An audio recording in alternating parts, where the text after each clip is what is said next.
আসসালামু আলাইকুম। এই মুহূর্তে যে কাজটি দেখছি সেটি হচ্ছে স্যামসাং 32 ইঞ্চি এলইডি টেলিভিশন, যার সমস্যাটি ছবি উল্টা হয়ে আছে। আমরা সামনের লোগোটা উল্টো দেখছি।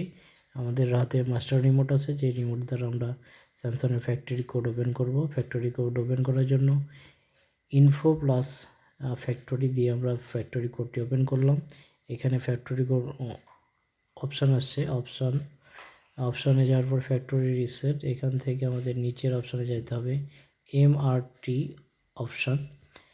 এখানে যাওয়ার পরে এলপিডিএস, যদি ম্যাপিং সমস্যা থাকে তাহলে ফার্স্ট নাম্বার, দ্বিতীয় নম্বরে আমার আছে ফ্লিপ, এটা অফ আছে, আমি অন করে দিব এবং অন করার সঙ্গে সঙ্গে আমার যে মিরর সমস্যাটা ছিল ছবি উল্টা, সেটা স্বাভাবিক হয়ে গেছে।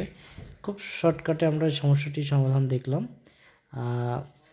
মাত্র একটা অপশান। এই অপশানের জন্য আমাদের স্যামসাংয়ের যে ফ্যাক্টরি রিমোট সেটা ব্যবহার করছি আমি। খুব সহজে আমরা মিররিং সমস্যা দেখলাম, সমাধান দেখলাম। যারা এই ধরনের সমাধান পেতে চান আমাদের চ্যানেলে